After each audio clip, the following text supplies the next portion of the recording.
سورہ لیل کی آیت نمبر 18 کی تفسیر کر رہے ہیں، الذی یؤتی مالہ یتزکا، یعنی جو پاکی حاصل کرنے کے لیے اپنے مال کو اللہ کی راہ میں خرچ کرتا ہے۔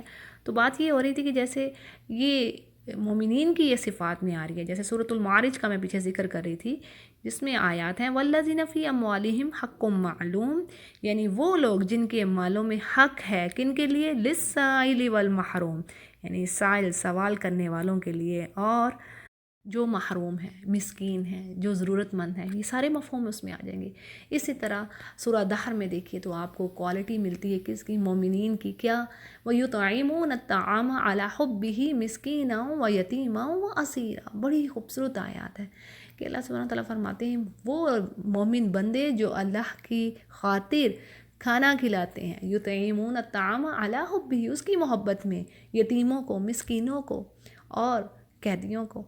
اسی طرح سورہ روم میں بڑے خوبصورت الفاظ آتے ہیں کہ فَآتِ ذَا الْقُرْبَىٰ حَقَّهُ وَالْمِسْكِينَ وَابْنَ السَّبِيلِ، یعنی حق دو قرابت دار کو، مسکین کو، مسافر کو، اور یہ بہتر ہے یہ ان کے لیے جو اللہ کی رضا، یعنی اللہ کا چہرہ، وجہ اللہ وَأُولَٰئِکَ هُمُ الْمُفْلِحُونَ، اور یہی لوگ فلاح پانے والے ہیں، یعنی جو اللہ کی راہ میں اللہ کے پسندیدہ جگہوں پر خرچ کر رہے ہیں، یہی لوگ فلاح پانے والے ہیں۔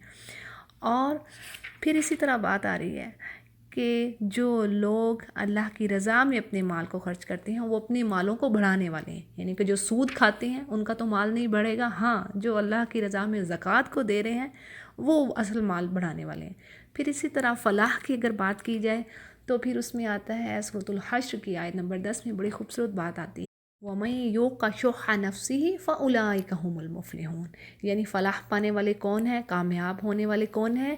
جنہوں نے اپنے نفس کو بخل سے بچا لیا، یعنی اللہ کی بتائی ہوئی راستوں پر انہوں نے خرچ کیا، ان راہوں پر خرچ کیا، تو اب وہی فلاح پانے والے ہیں۔ یعنی جو اپنے نفس کو جس نے اس چیز سے بچا لیا، جو نفس ہے وہ تو ہمیں برائی پر ہی مادہ کرتا ہے، تو بات یہ ہے کہ جو اس چیز سے بچ گیا وہی فلاح پا گیا۔ اور اسی طرح صدقہ کے حوالے سے نبی کریم صلی اللہ علیہ وسلم کی حدیث ہے کہ نبی کریم صلی اللہ علیہ وسلم نے قسم کھائی ہے کہ جو تم مال خرچ کرو گے وہ پلٹ کے تمہارے پاس آئے گا، اللہ اس سے کئی گنا دے گا۔ قرآن کریم میں کئی جگہ پہ آیا، بھرا پڑا قرآن اسی چیز سے، وَأَقِیمُوا الصَّلَاةَ وَآتُوا الزَّکَاةَ، یعنی دین بڑا خوبصورت ہے، حقوق العباد کا خیال رکھا گیا ہے، یعنی اس میں یہ سود سے جب اگر روکا گیا تو دوسری طرف کیا کیا گیا؟ اگر سود سے روک دیا گیا، سود کیا ہے؟ جو کوئی ضرورت مند تکلیف میں ہے، پریشانی میں ہے، وہ سود لے رہا ہے، وہ ایک تو اپنی وہ مشکل کو دور کر رہا ہے، ساتھ مزید مشکل میں وہ دلدل میں پھنس رہا ہے۔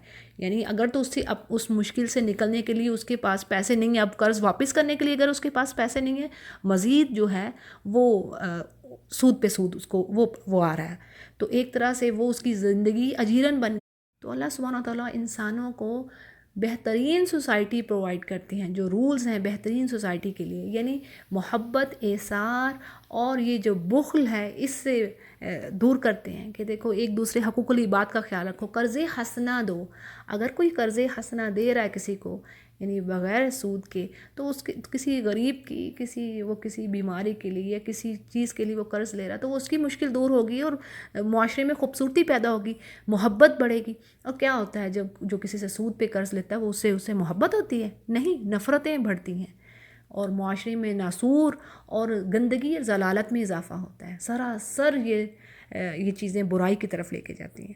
تو بات یہ ہے کہ صدقہ خیرات کو اللہ تعالیٰ پروموٹ کر رہے ہیں، اللہ تعالیٰ اس کو کہتے ہیں کہ یہ کرو زیادہ سے زیادہ، اور اسی میں تمہاری فلاح ہے، یہ باقی سارا مال تو ادھر ہی رہ جانا ہے۔ اور دیکھیں سورۃ المنافقون کی آیات ہیں، بڑی اہم آیات، یہ جو آخری عشرہ ہے اس میں اللہ تعالیٰ نے یوں کہہ لیں کہ سمرائز کر کے چیزوں کو بڑی اہم، یعنی چند پوائنٹس میں، چند فقرات میں بڑے بڑے سبجیکٹس کو اللہ نے کور کر لیا ہے۔ اب دیکھیں یہاں پہ کیا بات آ رہی ہے کہ اللہ فرماتے ہیں اے ایمان والو، اپنی جانوں کو یعنی اپنے مالوں کو اور اپنی اولاد کو، لا تلہکم اموالکم ولا اولادکم عن ذکر اللہ، کہ ان کو یعنی ان چیزوں کو تم ہلاکت میں نہ ڈالو، یعنی اللہ کے ذکر سے غافل نہ ہو۔ ذکر کی بات آ گئی، وہی بات اقیموا الصلاۃ وآتوا الزکاۃ، یہ دونوں جڑے ہوئے ہیں، آپ کو جڑے ہوئے ملیں گے مفہوم پورے قرآن کریم میں۔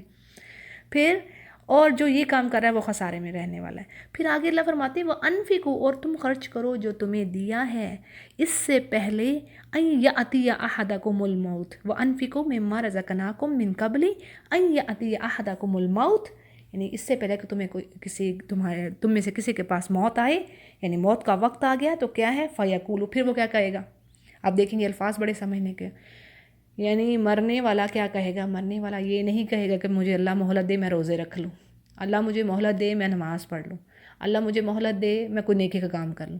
کیا کہے گا؟ یہ بڑی اہم بات ہے. اس سے صدقہ خیرات کی اہمیت بڑی واضح ہو رہی ہے. کیا؟ فیقول ربی لولا اخرتنی الی اجل قریب، کہ اللہ مجھے کچھ مہلت دے دے اور فاصدق واکن من الصالحین، میں صدقہ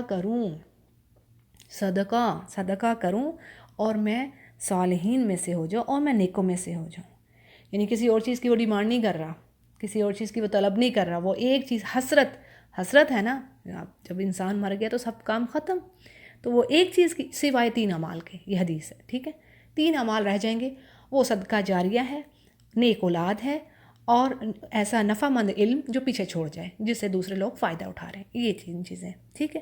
اب وہ کہہ رہا ہے کہ اللہ مجھے مہلت دے دے، میں صدقات کر دوں تاکہ اور میں صالحین میں سے ہو جاؤں. تو اللہ فرماتے ہیں وَلَن يُؤَخِّرَ اللَّهُ، ہرگز نہیں، لن یعنی ہرگز نہیں، ایبسلیوٹلی ناٹ، ایسا نہیں ہو سکتا کسی نفس کا اس کا جب وقت آ گیا تو وہ ذرا بھی، اور کہیں قرآن کریم میں کئی جگہوں پہ آیا لا یستخرون ساعتا ولا یستقدمون، ایک گھڑی نہ پیچھے نہ آگے نہیں ہوگی.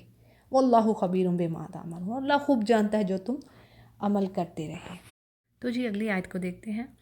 وما لأحد عندهم من نعمت تجزا، یعنی کسی کا اس پر کوئی احسان نہیں، یعنی کہ جو شخص اللہ کی راہ میں دے رہا ہے اس کا کسی پر کوئی احسان نہیں جس کا وہ بدلہ دے رہا ہے، بلکہ کیا ہے الا ابتغاء وجہ ربہ الاعلی، بلکہ وہ تو صرف اپنے رب کی رضا کے لیے وہ یہ کام کر رہا ہے. ولسوف یرضی، اور ان قریب اس کا رب اس سے رضامند ہوگا.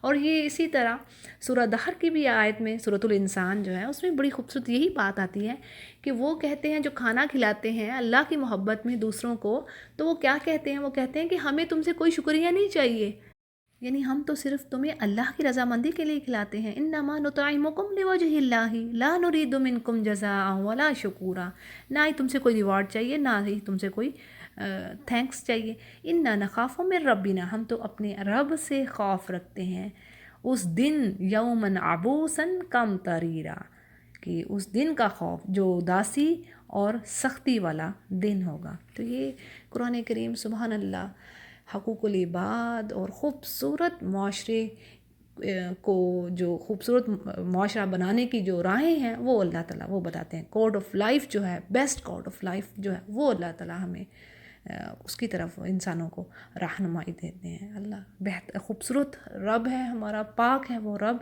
اور رحیم ہے، غفور ہے. ساری صفات، ساری تعریف اسی کے لیے ہے. تو بات یہ ہے کہ اللہ فرما رہے ہیں کہ جو یہ کام کر رہا ہے تو ان قریب، یعنی یقین رکھو اس بات پر کہ ان قریب اس سے اللہ راضی ہوگا. اب اس آیت کے بارے میں آپ کو تھوڑا بتاتی چلتی ہوں کہ مفسرین نے کہا ہے کہ یہ آیات حضرت ابو بکر صدیق رضی اللہ عنہ کی شان میں نازل ہوئیں.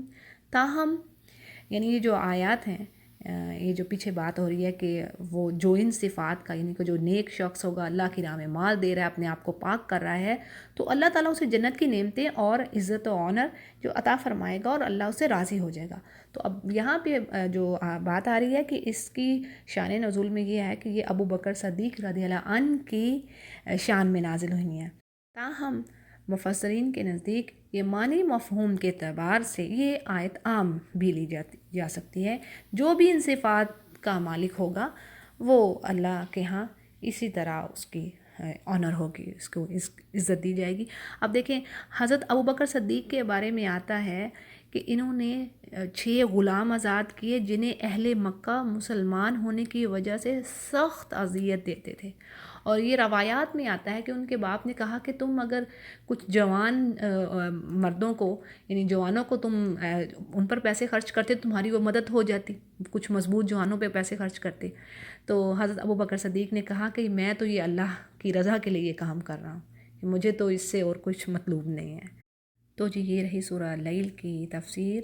اللہ تعالیٰ ہم میں بھی ان صفات کو پیدا کرے تقوی والی صفات اور اپنی راہ میں خرچ کرنے والا بنائے، اور ہمیں بخل سے بچائے، اور اس دن اپنی رضا اور بے حساب جنت الفردوس میں ہمارا داخلہ کر دے۔ آمین یا رب العالمین۔